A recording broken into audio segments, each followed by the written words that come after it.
Okay, Genesis chapter 4. We'll lecture at least till she gets here, maybe a little longer.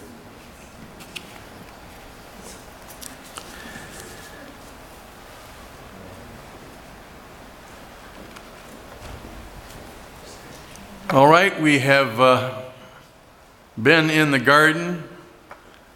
Our very small group has been driven out of the garden.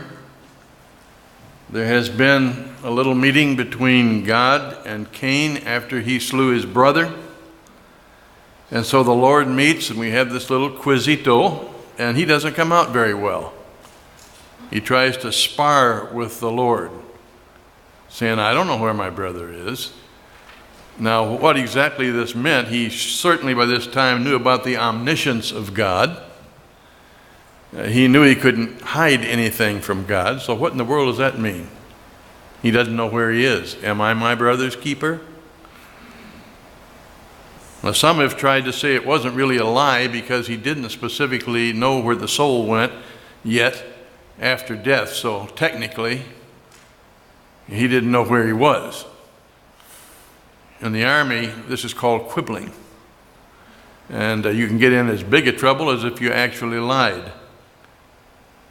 At any rate, he doesn't come out too well, and the Lord lays a mark upon him. So get in your Bibles to the mark of Cain. The Hebrew is oath, O-T-H. And this also has sparked controversy. Everything from what this mark was to something growing out of his head like a horn. That's been a guess, believe it or not. Black skin has been a guess. Sign of the devil, Jeremiah 13:23. Actually, the best case, I think, is that he's a type of the Jews here. You find a people who used to be farmers and shepherds who are now city dwellers, merchants, who killed one of their own kind without cause, who were fugitives and vagabonds scattered on the earth, paying for a past murder, are lost spiritually, have scales over their eyes, are universally hated and hounded and separated. See for reference the ghettos of Europe. The mark, specifically, was probably, if you'll let me guess, a black spot on the forehead.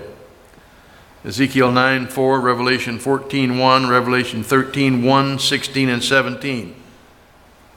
It had to be visible at a distance. It had to be a warning. You can't touch this figure. If you do, you'll die. In the pirate era, if you slipped someone the black spot, it meant that they were marked for death.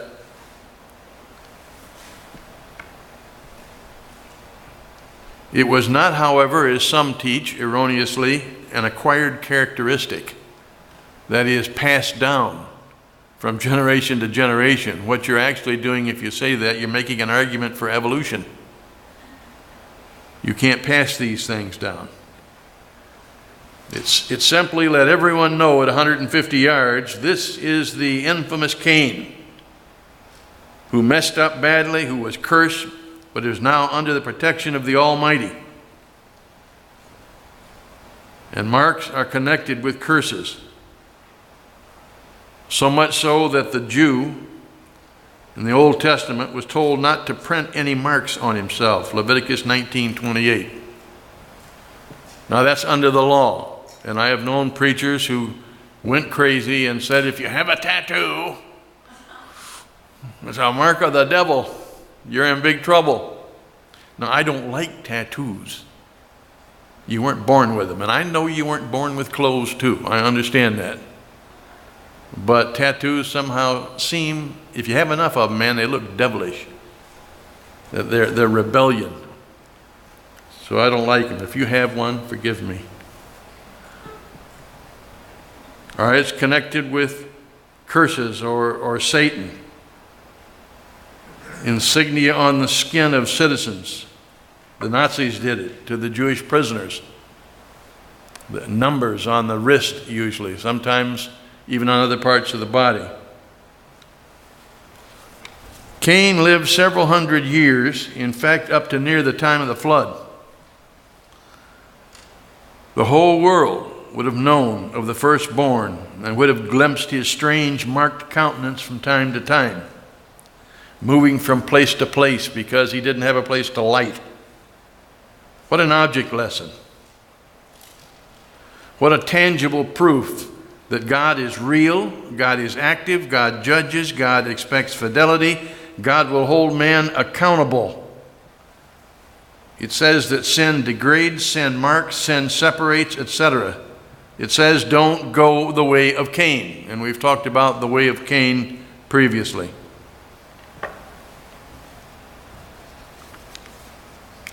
(4:16), if your Bible is open, which it should be. He went out from the presence of the Lord. This would seem to convey the idea that in 3900 BC or thereabouts, there was still a literal theocracy with the capital near the eastern gate of the garden. Now, near could be 40, 50 miles and on into the garden. There was still a divine regula, that is, they were expected to do certain things, and they did, most of them.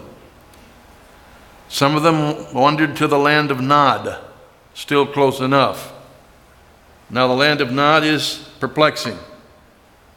Nod means wandering, the land of wandering. And some contend it is not a geographical location at all, but a figure of speech for a nomadic existence.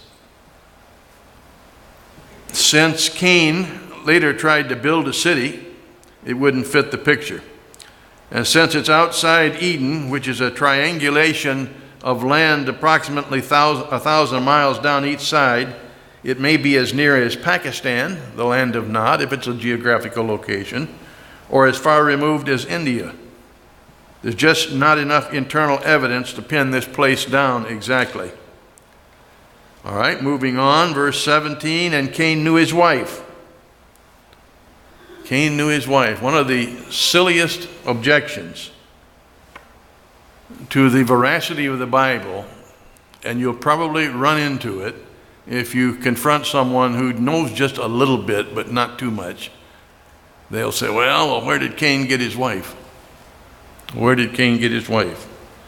And of course, the flippant answer is from his father-in-law.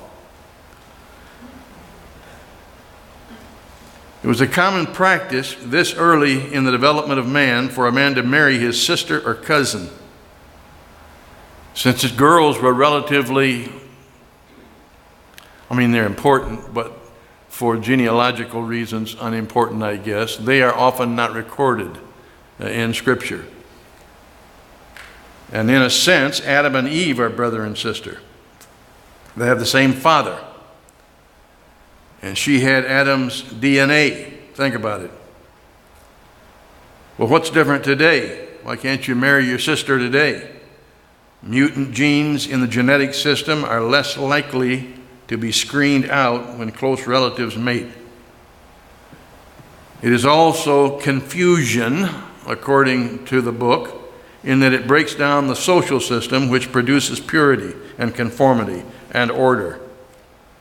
And by the time of Moses, when he was giving the law, incest is one of the most wicked deviations from the law, and you're told not to engage in it.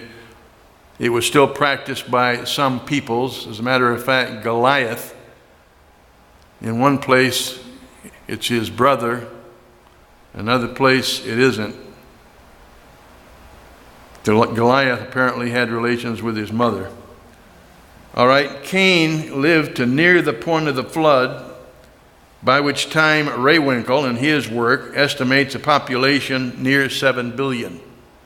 Well, there's only around 6 billion today. Morris in his work, The Genesis Flood, says it was approximately the same as it is today. Now, even if Cain married young, around 40 years of age, he could have had over 100 cousins and sisters to choose from. Where did Cain get his wife? Well, Cain got his wife the same place you did. By sparking and courting and pleading and promising and wooing. That's how he got his wife. But the pool was probably a cousin.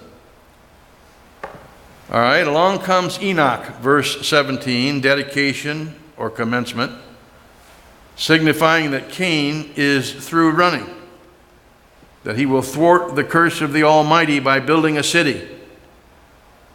Now, the hint that he is unsuccessful is that he probably named the city after his son at the time he moved in his endless trek across the face of the earth. Just didn't work. There is an objection again dealing with population. To wit, there weren't enough people yet for a city. But if Cain wandered 250 years before his attempted housing project, Adam would be around 400 with 100,000 to 250,000 descendants, depending how one factors the variables. And you can get books that will try to work this thing out mathematically, but there could have been 250,000 people by that time. Of course, there are a couple of other bizarre theories to help boost the figures, but they aren't necessary. I have heard it claimed that there was an intermingling with the cavemen who were still around and weren't totally wiped out yet. And therefore you have enough Piltdown people and Heidelberg hoodlums and Cro-Magnon crescents running all over the place outside the garden all the time Adam and Eve were in it. Or you can expostulate fallen angels, sons of God, or blonde men migrating from Europe, especially Germany, down the Elbe and Oder, bringing iron, beer, etc., Indo-European language to a hookup with their father's other people, the line of Cain. All this is highly stimulating, makes for really lurid reading, but there's not much to back it up. All right, verse 18. 5 recorded names in the line of Cain. Take them off very quickly here. Enoch, which means teacher. What the curriculum was is anybody's guess what he was teaching. Irad, or Jared, means city or townsman. So the urban movement is still in gear. Mahujael, God is contending or combating. Apparently there was some judgment that went on. Well, we don't know what. There's just a bare hint here that some of this was happening. We don't have it fleshed out, but God apparently did something. Maybe killed off a bunch of people. And then Methusael, man of God, suggests, because of the word God in there, suggests that there was some kind of an attempted revival. Did it work? Not too long. It was snuffed out because along comes our friend, the wild man or conqueror, Lamech. He shows up, and things go south again because he is a total rebel who bolts against God in every direction. Verse 19, apparently Lamech, if his picture is up there, I don't know, was instrumental in leading the Cainite clan into open rebellion against the remaining vestiges of God's restraint. He began the program by disregarding God's injunction against polygamy. The blueprint from the beginning was the twain shall be one flesh. Marriage is a duet with the man singing the lead, not a trio or quartet or the Mormon Tabernacle Choir. Multiple wives. 2 are given here to get this thing off rolling. Ada means pleasure or ornament. Pleasure or ornament. You ever heard of a trophy wife or a trophy girlfriend? And to most men, that's what a woman is, a trophy. And when she loses her trophiness, because of the lines of time are etched in her face, or her hourglass figure becomes more like a sack-like figure, when she loses that, many men look for a younger model. That's one of the reasons that divorce is in America over 50%. There's no commitment anymore. Since these are the days of Noah, Matthew 24, the end times will be like the days of Noah, and we'll see a renewed attack on the institution of marriage. Today, you can have a harem, and nobody even blinks, even in the church, as long as it's one at a time. Or you just go ahead and forego the formality of marriage at all and shack up. Many go that route. And it's not unusual to find that in church as well. Well, despite the sin, a number of children of note are produced. Verses 20, 21, and 22. Let me run through a couple of them here. One of them is Jabal. And Jabal means moving or wandering. And some advance the theory that he invented the tent existence. So when you see a pop-up camper, think of Jabal. He's the one that started it. He perfected the nomadic lifestyle. Since he had to stay on the move, well, he found a way to adapt to it. He evades God's edict or curse on the ground, the tilling, inability of Cain's brood by majoring here on comfort in the nomadic lifestyle. He majors on the domestication of commercial animals, livestock. It undoubtedly made his family wealthy. Jabal is the first rancher. Put that down. That's so good you might see that again on a test. He is the first rancher, which is kind of negative if he's dealing with bulls, bull rain, Baal, Apis, the golden calf. If he has cows, well, that's not too good a sign. It's traceable to Cain.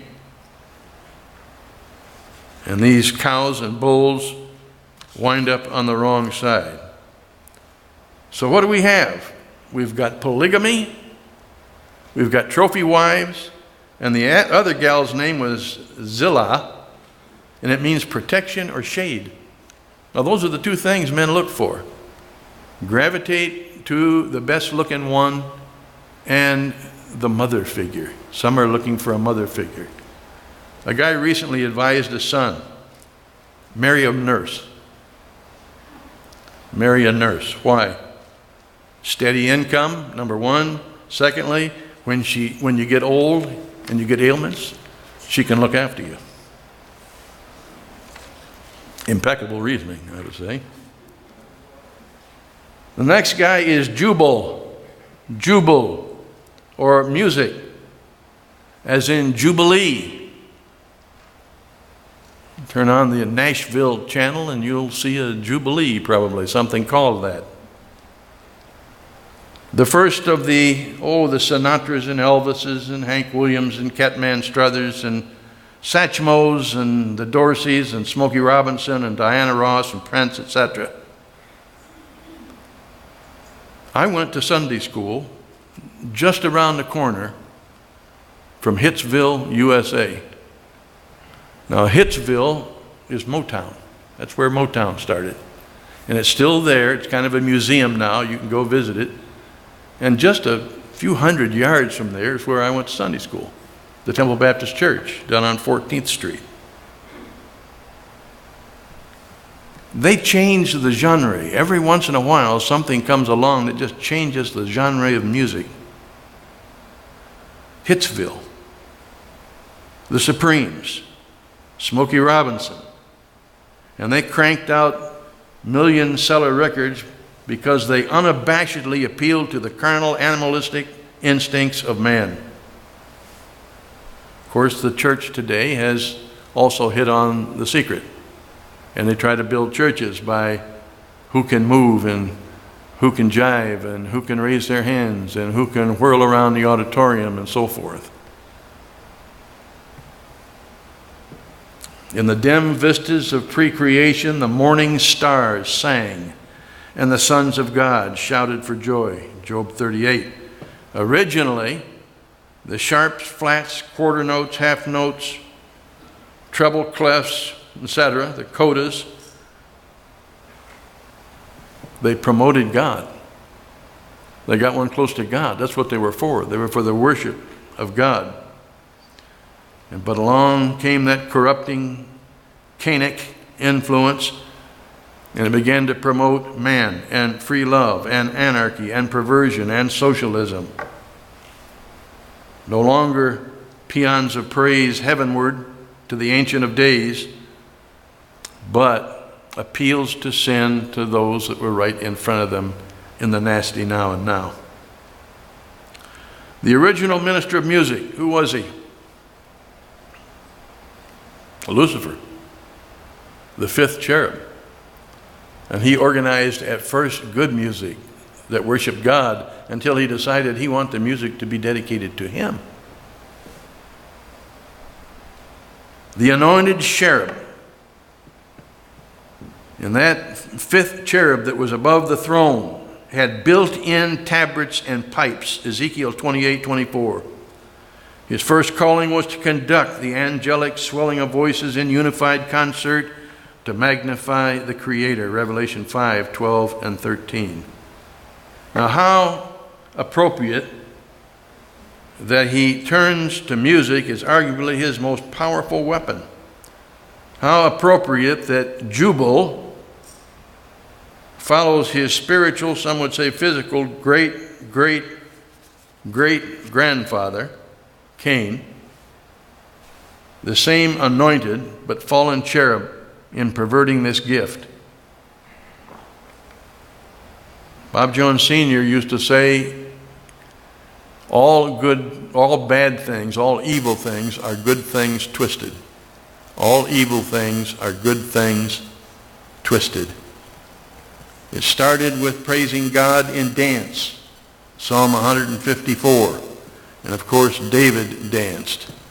Dancing wasn't anything wrong until it degenerated into the foxtrot, bunny hop, Charleston, buckwing, tango, jitterbug, peppermint twist, the frog, the animal, the monkey, the swim, etc.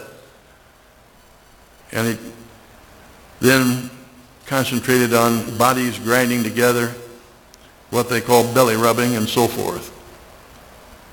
All traceable to Lucifer.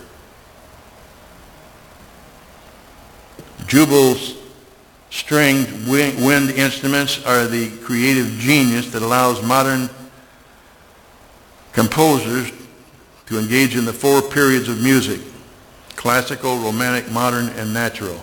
If you're taking notes, classical, romantic, modern, and natural.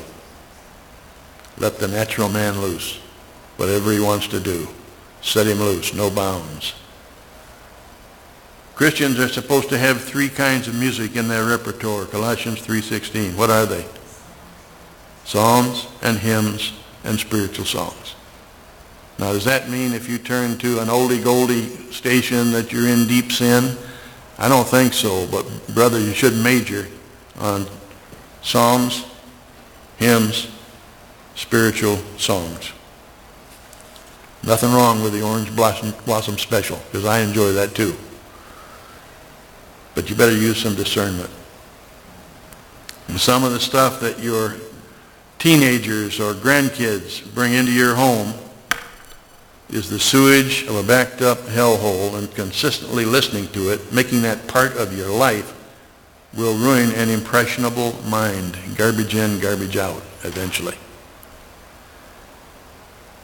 You say, oh, Brother Bartlett, you sound like an old fogey fundamentalist. Oh, Brother Bartlett, your foot. Garbage in, garbage out. All right, let's move on to Tubalcain. Tubalcain. The best guess here is that Tubal's name is the etymological forerunner of the Roman god Vulcan, V-U-L-C-A-N. And this sibling is the inventor of metallurgy.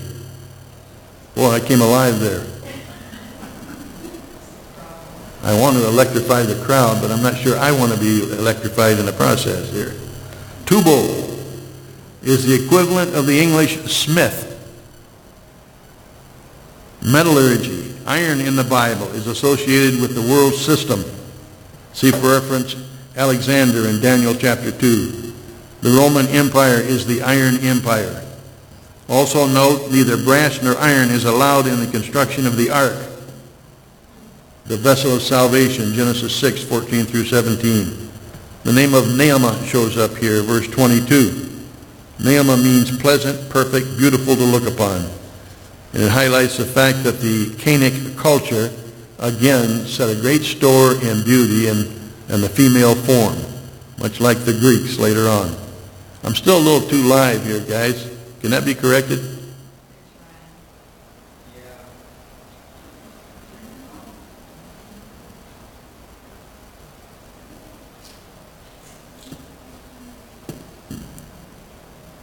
All right, to the casual observer, much of the descriptive types here in narrative is positive. The ongoing pursuit of excellence in this group produces a brave new world, but it doesn't stay brave.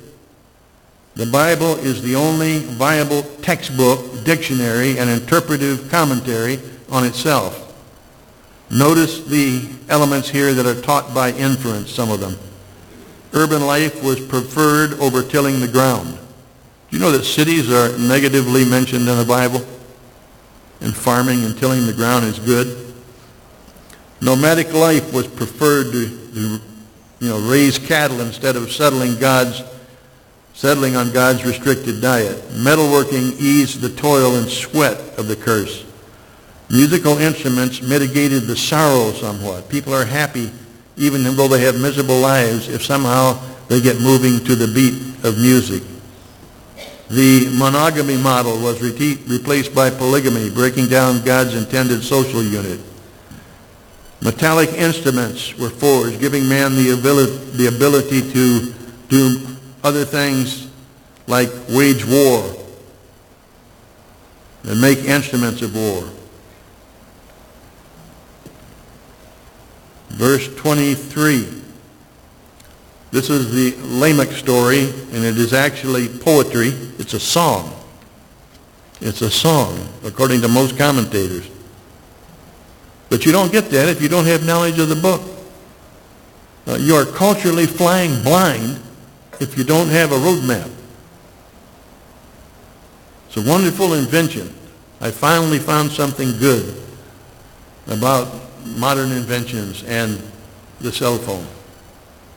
I finally figured out, and I'm a bit challenged when it comes to these new things, that all I have to do when I'm lost is say, drive to Wildwood Baptist Church or whatever, or Joe Louis Arena or whatever it might be. And the thing then talks me all the way there. Wonderful. Wonderful. This is the roadmap. This is the roadmap. It'll get you where you're supposed to go if you'll just read it and adhere to it. All right, I'm going to stop here. I don't want to, but I was going to give you about 10 minutes for the test. And Gloria said, "Are you crazy? You may know the answers, but they may have to think about them a while." So, okay, I'll give you 25 minutes for the test. Gloria, do you have the test? How many of you are taking this for credit? All right, for all the hands, give them a test, Glo.